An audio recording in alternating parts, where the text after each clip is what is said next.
भरतपुर राज्य कहें या जाट अधिराज्य भरतपुर, यह एक भारत की रियासत थी। इसका शासन सिनसिनवार यदुवंशी वंश के जाट शासकों के हाथ में था। महाराजा सूरजमल, जिनका समय 1755 से 1763 ईस्वी के मध्य में है, वे भरतपुर राज्य के दूरदर्शी जाट महाराजा थे। उनके पिता बदन सिंह ने डीग को सबसे पहले अपनी राजधानी बनाया और बाद में सूरजमल ने भरतपुर शहर की स्थापना की। महाराजा सूरजमल के समय भरतपुर राज्य की सीमा दिल्ली, भरतपुर, आगरा, धौलपुर, मैनपुरी, हाथरस, अलीगढ़, इटावा और झज्जर, फरीदाबाद, मथुरा से होते हुए इधर गाज़ियाबाद, फिरोज़ाबाद, कानपुर और बुलंदशहर तक के विस्तृत भूभाग पर फैली हुई थी। भरतपुर राज्य ने मुग़लों और अन्य इस्लामिक शक्तियों से अनेकों युद्ध लड़े और मुग़ल साम्राज्य के दो सबसे महत्वपूर्ण नगर दिल्ली और आगरा को भी जीता। भरतपुर के जाटवंश के प्रमुख राजाओं में 1722 से 1756 तक महाराजा बदन सिंह और 1756 से 1767 तक महाराजा सूरजमल का नाम बहुत ही सम्मान के साथ लिया जाता है। इनके अंतिम शासक 1929 से 1947 तक जिनका शासन था, वो महाराजा बृजेंद्र सिंह थे और उसके बाद भरतपुर राज्य को भारत में मिला दिया गया। आज हम आपको भरतपुर के ही एक किले में ले जाएंगे जिसे लोहागढ़ दुर्ग के नाम से जाना जाता है। लोहागढ़ दुर्ग एक किला है जो भारत के राजस्थान के भरतपुर ज़िले में स्थित है। इस दुर्ग का निर्माण भरतपुर के जाट वंश के जो शासक थे उस समय पर कुंवर महाराजा सूरजमल, उन्होंने 19 फरवरी 1733 में करवाया था। यह सोघर के निकट निर्मित है। यह भारत का एकमात्र अजेय दुर्ग है, अतः इसको अजयगढ़ का दुर्ग भी कहते हैं। इसके चारों ओर मिट्टी की दोहरी प्राचीर बनी है, अतः इसको मिट्टी का दुर्ग भी कहा जाता है। किले के चारों ओर एक गहरी खाई है जिसमें मोती झील से सुजान गंगा नहर द्वारा पानी लाया गया है। इस किले में 2 दरवाजे हैं। इनमें उत्तरी द्वार अष्टधातु का बना है जिसे जवाहर सिंह जाट 1765 में दिल्ली विजय के दौरान लाल किले से उतार कर लाए थे। दीवान खास के रूप में प्रयुक्त कचहरी कला का उदाहरण है। भरतपुर राज्य के जाट राजवंश के राजाओं का राज्याभिषेक जवाहर बुर्ज में होता था। इस किले में कई आक्रमण हुए लेकिन इसे कोई भी जीत नहीं पाया। इस पर कई पड़ोसी राज्यों, मुस्लिम आक्रमणकारियों और अंग्रेज़ों ने भी आक्रमण किया लेकिन सभी असफल रहे। 1803 में लॉर्ड लेक ने बारूद भरकर इसे उड़ाने का असफल प्रयास भी किया। यहाँ पर फतेह बुर्ज का निर्माण ब्रिटिश सेना पर विजय को चिरस्थायी बनाने के लिए करवाया गया था। अंग्रेज़ों की तोप के गोले किले की गारे की दीवार से टकराने के बाद बेअसर होकर खुदी हुई खाई के पानी में जा गिरते थे। होलकर नरेश जसवंतराव जब जाट राजा रणजीत सिंह के पास आए और शरण मांगी तो इस जाट सम्राट ने उनकी सुरक्षा की पूर्ण जिम्मेदारी लेते हुए वचन दिया कि वे अपना सब कुछ न्यौछावर करके भी अपने अतिथि की रक्षा करेंगे। यह बात ब्रिटिश कमांडर लॉर्ड लेक को बहुत बुरी लगी और उसने रणजीत सिंह को एक संदेश भिजवाया और कहा कि वे होलकर को उनके हवाले कर दे और यदि वे ऐसा नहीं करते हैं तो अपनी मृत्यु के जिम्मेदार वे स्वयं होंगे। इस पर राजा रणजीत सिंह ने उन्हें जवाब भिजवाया कि जाटों ने अपनी वीरता के दम पर सिर उठाकर जीना सीखा है, सिर झुकाना नहीं। यदि तुम्हारे सपने हैं तो आजमा कर देख लें। रणजीत सिंह के इस जवाब में अंग्रेजी हुकूमत को खुली चुनौती थी, जिसे लेक ने स्वीकार किया और अपार सेना बल और बंदूकों तथा तोप के साथ लोहागढ़ के दुर्ग को घेर लिया।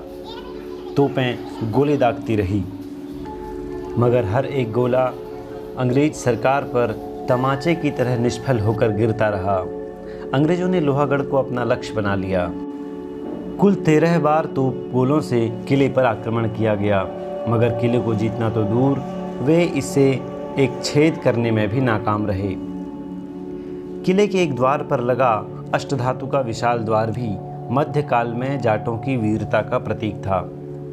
यह विशाल दरवाज़ा अलाउद्दीन खिलजी चित्तौड़ आक्रमण के समय अपने साथ दिल्ली लाया था, मगर जवाहर सिंह जाट ने 1765 में दिल्ली पर आक्रमण करके वह दरवाज़ा वहां से उठा लाए और अपने किले के द्वार पर लगा दिया। इस विजय के उपलक्ष्य में लोहागढ़ में फतेह बुर्ज का निर्माण करवाया गया था। भरतपुर के शासकों का राज्याभिषेक किले के जवाहर बुर्ज में किया जाता था। यह किला इतना प्रसिद्ध था कि इसे लोहागढ़ की संज्ञा दी गई और एक कवि का दोहा भी इस किले के विषय में प्रसिद्ध है।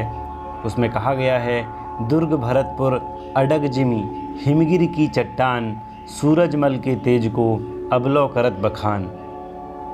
यह किला आयताकार है और इसके चारों ओर एक गहरी खाई और मिट्टी का विशाल परकोटा किले के सुरक्षा कवच का कार्य करता है। किले की प्राचीर में 8 विशाल बुर्जे, 40 अर्धचंद्राकार बुर्जे तथा 2 विशाल दरवाजे हैं। लोहागढ़ के किले में कोठी खास, महल खास, रानी किशोरी और रानी लक्ष्मी के महल का शिल्प दर्शनीय है। गंगा मंदिर, राजेश्वरी मंदिर, बिहारी जी का मंदिर और जामा मस्जिद का शिल्प बहुत बेजोड़ है। जनवरी 1826 में भरतपुर राजघराने के आंतरिक कलह का लाभ उठाकर अंग्रेजों ने इस किले पर अधिकार कर लिया। 1939 में भरतपुर नरेश सवाई कर्नल बृजेंद्र सिंह द्वारा भरतपुर राज्य में अनेक स्थानों पर असुरक्षित अवस्था में बिखरी हुई पत्थर की प्रतिमाओं और कलापूर्ण वास्तुखंडों को एकत्रित करवा करके स्थानीय सार्वजनिक पुस्तकालय के एक कक्ष में प्रदर्शित करवाया गया। 1944 में इसे नए भवन में स्थानांतरित कर दिया गया और इसे स्वतंत्र संग्रहालय में बदल दिया गया। वर्तमान संग्रहालय भवन रियासती काल में भरतपुर रियासत का प्रशासनिक कार्यालय था और इसे कचहरी कलां यानी कि दरबार हॉल के नाम से जाना जाता था। इस 3 मंजिला भवन का निर्माण महाराजा बलवंत सिंह ने करवाया था।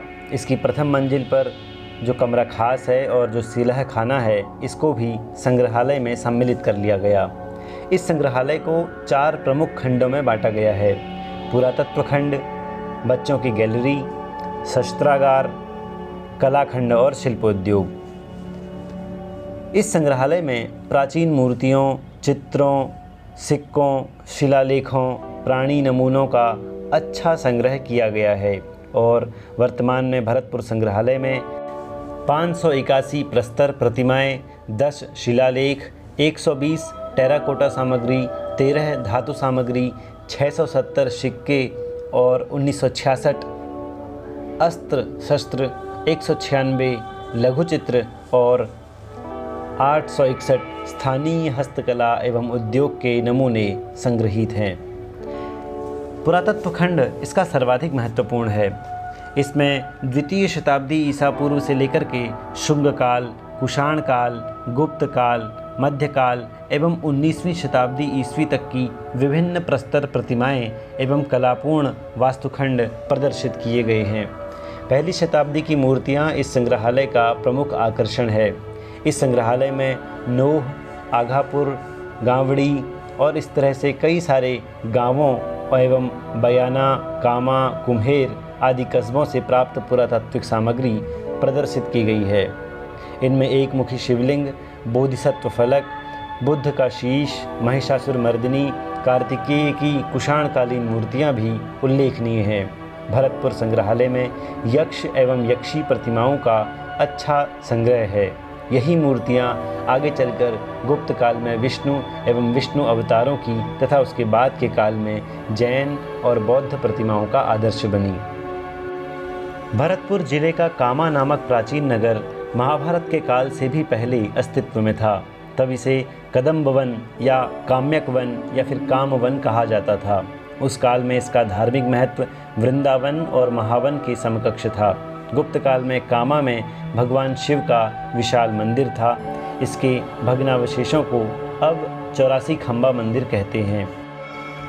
देसी, विदेशी एवं स्थानीय हस्तकला की वस्तुएं तथा विभिन्न प्रकार की बहुमूल्य कलाकृतियां विविध खंड में देखी जा सकती हैं। यहाँ रियासतकालीन 500 से अधिक कलाकृतियां हैं। इनमें मिट्टी, चीनी तथा कांच से निर्मित विभिन्न बर्तन, फूलदान, हाथी दांत और चंदन की लकड़ी से बने इत्रदान, श्रृंगारदान आदि प्रदर्शित हैं। संग्रहालय के द्वार पर एक विशाल कढ़ाई रखी गई है, जिसमें एक साथ कई हजार लोगों के लिए भोजन तैयार किया जा सकता था। एक विशाल चंवर भी वहाँ पर देखा जा सकता है। संग्रहालय की पहली मंजिल पर बने अस्त्र खंड में भरतपुर राज्य के शासकों एवं सैनिकों द्वारा विभिन्न युद्धों में प्रयुक्त कई प्रकार के हथियार प्रदर्शित किए गए हैं। यहाँ छोटे आकार की पिस्तौल से लेकर तोप जैसे बड़े हथियार भी प्रदर्शित किए गए हैं। इनमें कई प्रकार की तलवारें, ढालें, छुरे, बंदूकें, रिवॉल्वर, भाले, तोप आदि सम्मिलित हैं। कुछ तलवारों की मूठ पर सोना एवं चांदी की कलात्मक कार्य किया गया है। इस कला को कोफ्तकारी, निशान, तह निशान आदि कहा जाता था। रामचंगी बंदूकें तथा विभिन्न प्रकार की ढालें भी विशेष आकर्षण का विषय हैं। 18वीं शताब्दी की बंदूकें एवं तोपें भी दर्शक को अपनी ओर आकर्षित करती हैं। संग्रहालय परिसर में भूतल पर स्थित हमाम इस परिसर का एक बहुत ही आकर्षक केंद्र है।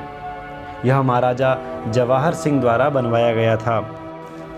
मुगल शैली के इस स्नानागृह में कई कक्ष बने हुए हैं।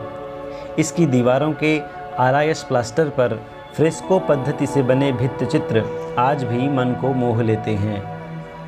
स्नानागृह में लाइट और वायु के आगमन के लिए वातायनों की यानी खिड़कियों की व्यवस्था की गई है।